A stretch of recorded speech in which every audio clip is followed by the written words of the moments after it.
Assalamualaikum warahmatullahi wabarakatuh. Pada pertemuan ketiga kali ini terkait dengan perencanaan dan pengambilan keputusan. Pada materi pertemuan 3 kali ini saya akan langsung membahas pada salah satu pendekatan yang dilakukan dalam sebuah perusahaan atau organisasi untuk pengambilan keputusan, yaitu dengan pendekatan MBO atau disebut juga manajemen by objective, di mana bahwa MBO ini merupakan pendekatan sistematis dan terorganisir yang menekankan pada pencapaian atau hasil pada sebuah organisasi. Jadi, dalam jangka panjang, penerapan MBO ini memungkinkan manajemen untuk mengubah pola pikir organisasi menjadi lebih berorientasi pada hasil. Jadi perlu diketahui bahwa MBO merupakan pendekatan manajemen pada hasil, bukan pada proses pelaksanaannya atau pada kegiatannya. Tugas-tugas yang telah didelegasikan tidak memiliki roadmap atau peta jalan atau cara dalam pelaksanaannya.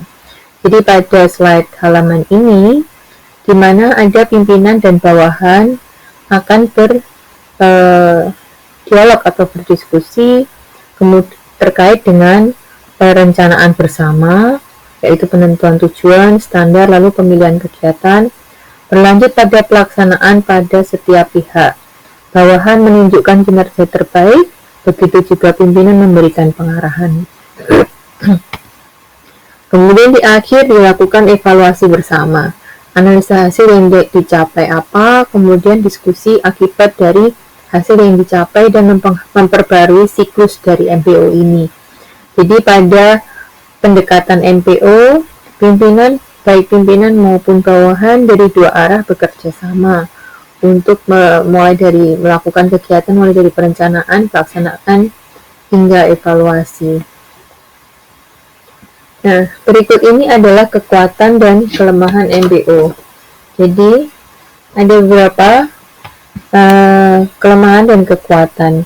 Yang pertama, dari kekuatan ini, MBO melakukan integrasi fungsi, perencanaan, dan pengawasan ke dalam suatu sistem yang rasional dalam manajemen.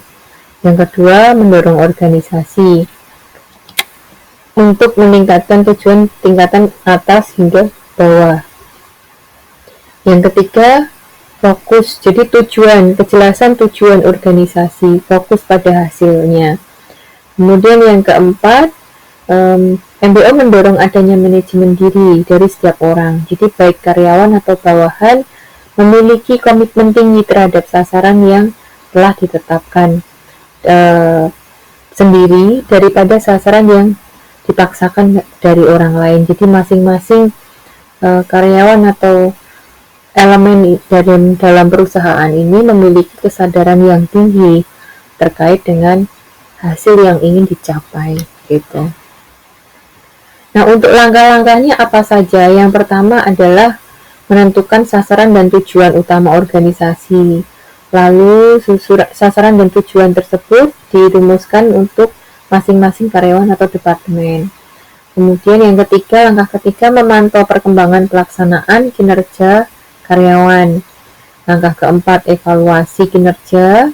Langkah kelima, memberikan umpan balik. Dan langkah keenam, memberikan penghargaan atau reward untuk karyawan yang telah mencapai sasaran yang ditetapkan.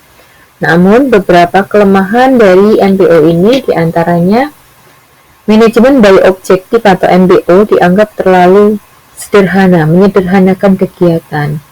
Yang kedua, untuk manajer atau pimpinan yang memiliki gaya otoriter, maka mereka tidak menerapkan birokrasi yang fleksibel, jadi biasanya akan menolak pendekatan MBO ini. Lalu yang ketiga, MBO memerlukan banyak waktu, dan yang keempat, menjadi tantangan bagi manajer yang kurang memiliki kualifikasi yang baik. Jadi ini adalah pendekatan dari manajemen by objektif gitu. Saya rasa ini untuk penjelasan dari MBO sebagai bagian dari materi di pertemuan ketiga.